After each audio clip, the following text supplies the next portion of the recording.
Pickwick papers were first published in monthly installments beginning in April 1836. Illustrated by the famous artists Seymour and Phiz, they were an overnight sensation. Not because of the fine illustrations, but because of the genius of a virtually unknown young writer, Charles Dickens, who was then 24 years old. With each monthly installment, Dickens created a host of delightful characters, the Pickwickians and their friends. The Pickwickians travel about England, observing events and customs, as Mr. Pickwick put it, for the advancement of knowledge and the diffusion of learning. Many and curious were their adventures, but none more heartwarming than their Christmas holiday spent at Manor Farm, Dingley Dell, County of Kent. Yes. It's Mr. Pickwick. Mr. Pickwick, come in, come in. Good day, Mr. Pickwick. Really nice. How do you do, sir? How nice to see you again. A little late, I fear. Oh, well, it's very cold. As brisk as bees did the four Pickwickians assemble on the morning of the 24th day of December.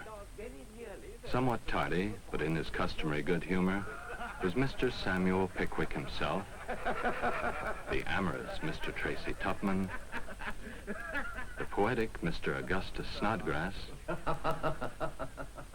and the sportive Mr. Nathaniel Winkle.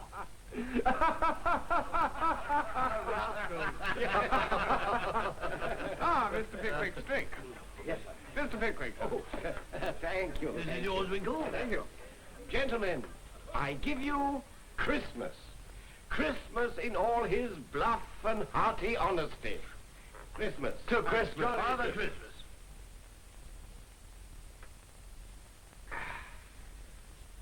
Gay and merry is the time, and right gay and merry are at least 4 of the numerous hearts that are gladdened by his coming. Here, here, Mr. Pickwick. Here, here.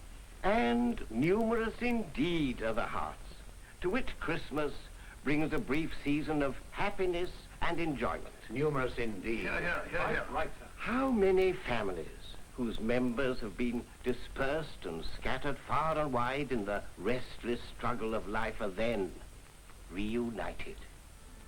Happy Christmas that can win us back to the delusions of our childish days, that can recall to the old man the pleasures of his youth, that can transport the sailor and the traveler thousands of miles away, back to his own fireside and his quiet home.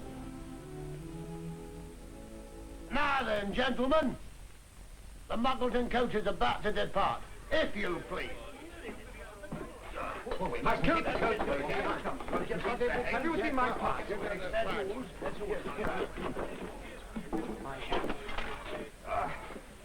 I do hope it isn't too cold on us. So do I. Here we go. Winston's left his washing behind. Have you got everything, sir? Yes, I think. Oh! I better go. Bye-bye, sir. Oh, come along, Mr. Pickwick, sir. All up behind. Up we get, sir. Right. Now, put on there, Mr. Pickwick. Go ahead. Right, there you go, sir. Come along. Oh, that's very kind of you. Up, Mr. Pickwick. Thank you very much, sir. Very kind of you. That's the way, sir. All right, sir? Righto. Isn't it mine? Really is. Yes, I'm glad we had that rum punch before we came out. Let me help you, Grandpa. Thank you, my dear. Up you get. Thank you. Careful of the Thank you. step. Oh, Up there now. Is that all right? Good. We're all right now. Very much. All ready, coachman? Yes, we're all here. We're all here. Come on, then.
And so, at 3 o'clock that afternoon, the Pickwickians arrived, high and dry, safe and sound, hale and hearty, at the Blue Lion Inn, Muggleton.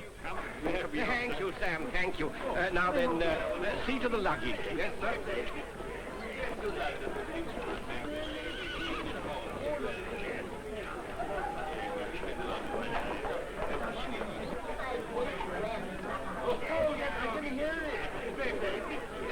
Why, it's none other than Mr. Wardle's favorite servant.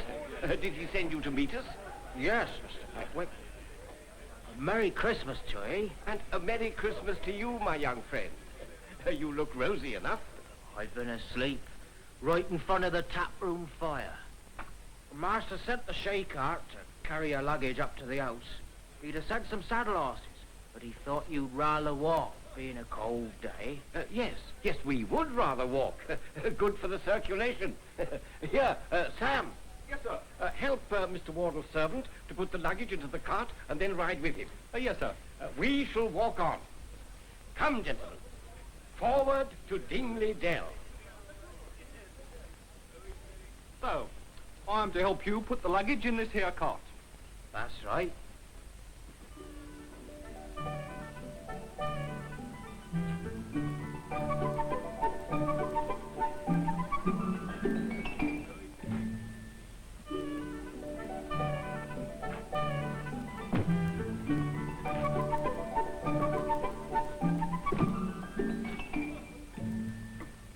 Well, you're a nice specimen of a prize boy, you are.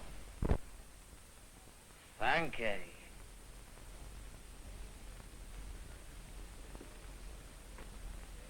You ain't got nothing on your mind as makes you fret yourself, have you?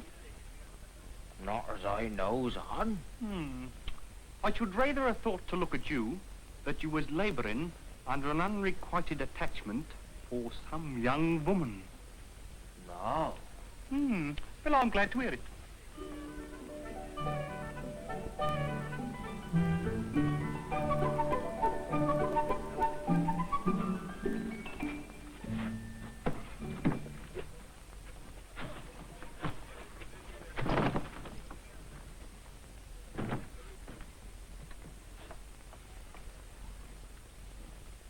Do you ever drink anything?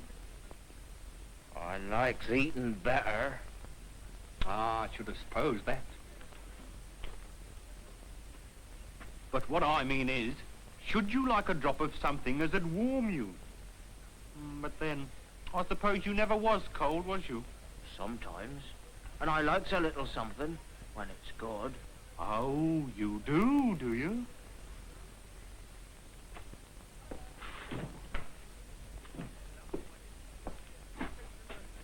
Come this way, then.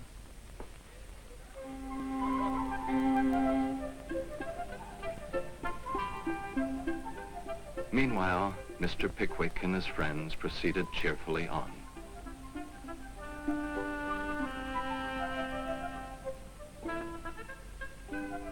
The paths were hard. There was snow on the ground. The air had a fine, dry, bracing coldness.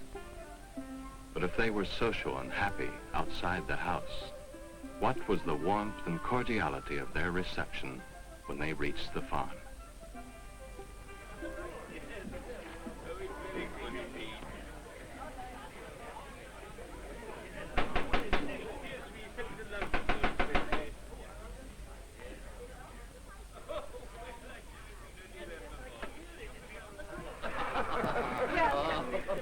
Thank you, Emma. Merry Christmas, Emma. Merry Christmas.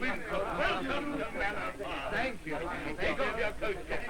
You have a cold journey? Oh, it's amazing. I trust you shall find the Christmas it here, Mr. Pickwick? Oh, I'm quite sure we shall. Christmas is always our favorite season here in England. Oh, I know, yes. Now, come and see my mother. She's eagerly awaiting you, as you know. Now, that indeed will be a great pleasure. Sometimes Mother is something less than pleasant, but come along. Now, tell me, did Joe fetch your luggage? Oh, yes, he's been most helpful. And he's bringing my servant Sam back with him in the shay cart. A reliable boy is both. Now, we'll surprise Mother. Oh, yes. Mother? Look who's here. Mr. Pickwick. You recollect him? Never mind. Don't trouble Mr. Pickwick about an old critter like me. Nobody cares about me now. It's very natural that they shouldn't. Oh, come, Mum. I can't let you cut an old friend like this the day before Christmas. I have come down here expressly to have a long talk with you. And we'll show those boys and girls how to dance a minuet before they're 8 and 40 hours older. Huh? I can't hear him. Nonsense, Mother. Now, come, don't be cross. There's a good soul. Ah, Mr. Pickwick, young people was very different when I was a girl. No doubt of that, Mum. No doubt of that. And so, whether the old lady was touched by Mr. Pickwick's affectionate good nature, or whatever was the cause, she was fairly melted, and all her little ill humor evaporated.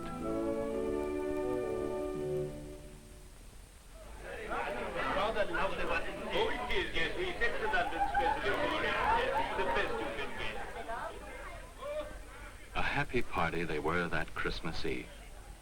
The carpet was up, the candles burned bright, the fire blazed and crackled on the hearth. And for the first time within the memory of his oldest friends, Mr. Pickwick's appearance was most remarkable. The fat boy, he does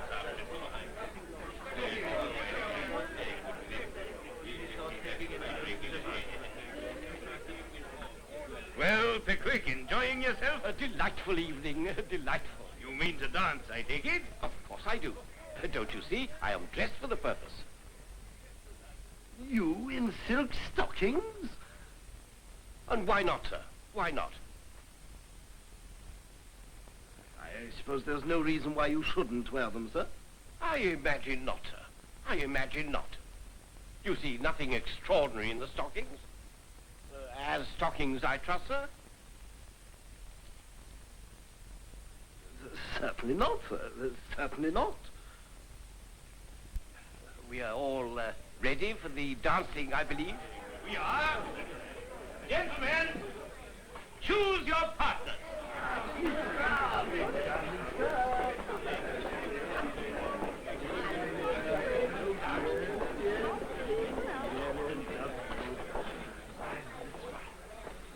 Are we all ready? Yes, we are, sir. Then begin at once. Now.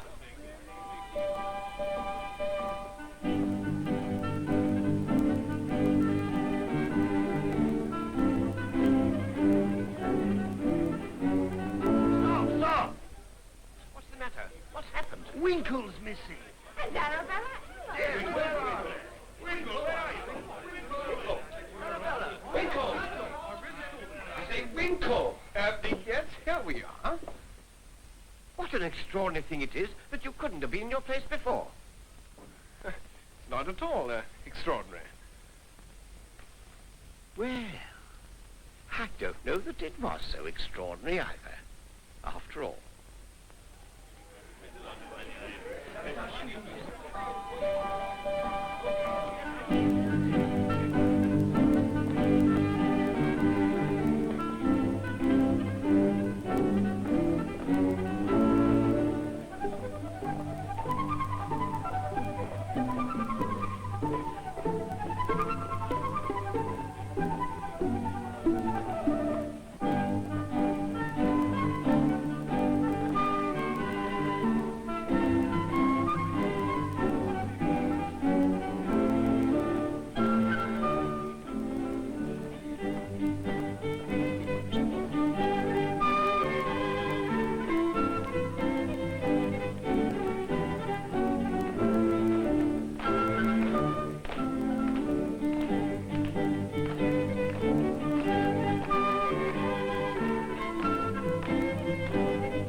the mistletoe. Can I help you, sir? Thank you, my boy. You're younger than I am. Oh, what fun. This is the real spirit of Christmas, isn't it? Yes, now, see that it's high enough to serve its I think so. purpose. I think so, sir. Yes. Ah, Mr. Pickwick, first in the field, eh? Ma'am, it is an honor to salute so charming a lady under the mystic branch. Mr. Pickwick. Tupman, Winkle, Snodgrass, come along.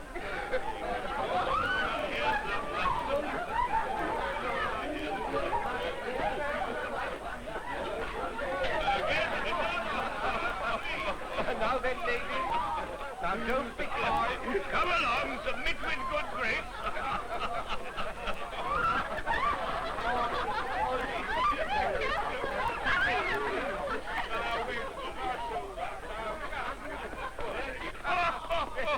Upon my soul.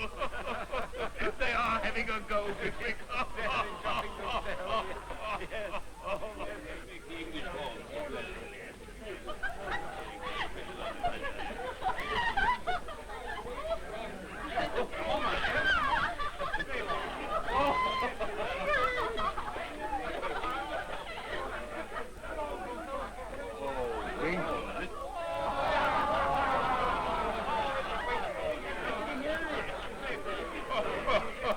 Capital, capital. But enough, gentlemen, enough. Supper is ready.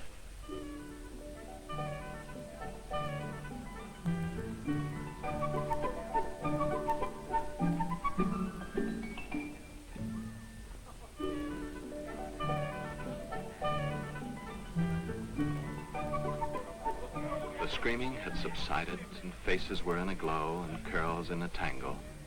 And they all sat down by the huge fire of blazing logs to a very substantial supper. Here we are, Mr. Pickwick. Oh, thank you. This is indeed comfort. Our invariable custom at Christmas time. Everybody sits down with us on Christmas Eve, as you see now, servants and all. And here we wait till the clock strikes 12 to usher Christmas in. Winkle, my boy, rake up the fire. Up flew the bright sparks in myriads as the logs were stirred. The deep red blaze sent forth a rich glow and cast its cheerful tint on every face.